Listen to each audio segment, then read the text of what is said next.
This is the World Rapid Chess Championship 2022, the tournament which is known for its intense nature, with players battling out over 13 games in just 2 days, all with a time control of 15 minutes with an increment of 10 seconds.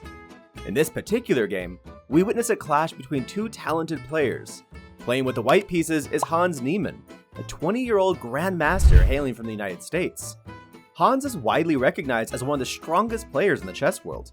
However, it's impossible to discuss Hans without mentioning the recent controversy surrounding him. In the past year, Hans found himself embroiled in a scandal that sent shockwaves through the chess community. Accusations of cheating were leveled against him by none other than Magnus Carlsen, the iconic former world champion and an undisputed legend of the game.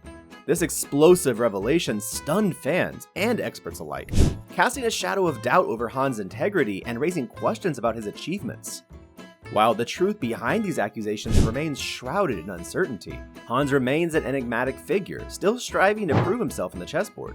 In today's game, Hans faces off against another rising chess prodigy, Shamsuddin Volkadov from Uzbekistan. Both players find themselves in the 12th round, with the grueling schedule taking its toll.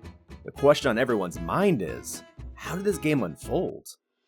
Hans initiated the game by advancing his pawn to d4, strategically aiming for control over the central squares. In response, his opponent chose to move their knight to f6, intending to establish dominance over the e4 and d5 squares. Hans countered this by deploying his knight to c3, seeking to share control over these critical areas.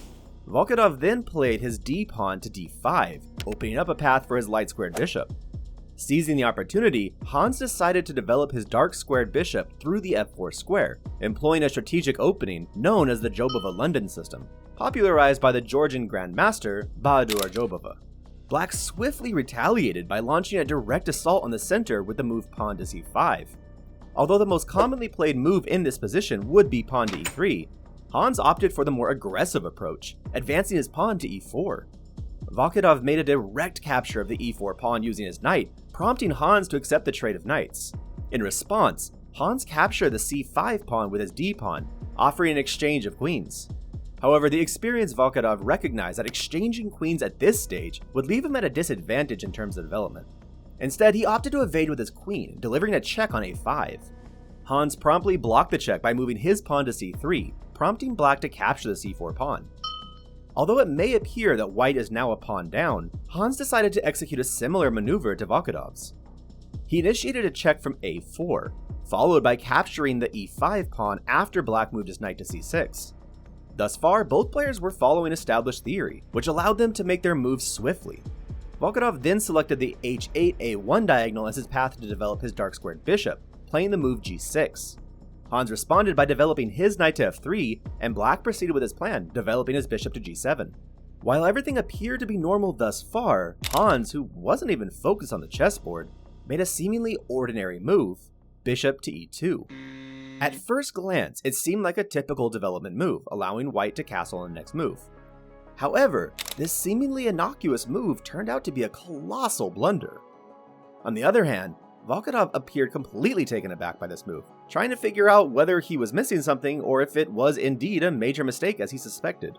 He took his time, thinking for over a minute before executing the winning move. Bishop takes c3 pawn with a check. The issue now was that Hans couldn't capture the bishop with a b2 pawn, as black would then take the c3 pawn with his queen, followed by capturing the white rook on a1. Realizing his mistake, Hans chose to defend against the check by playing his knight to d2. Displaying remarkable accuracy, Volkadov took another minute to select the best move in this position. Ignoring the tempting option of bishop takes b2, he played the optimal move, bishop to f5, attacking the white queen. At this point, the position was completely lost for white. After the queen escapes to any square, black would simply capture the b2 pawn, followed by bishop to c2, resulting in white losing his rook. Recognizing the hopelessness of the situation, Hans chose to resign at this point, conceding defeat after only 12 moves. And the remarkable thing is that he left the chessboard with more minutes on his clock than he had at the beginning of the game.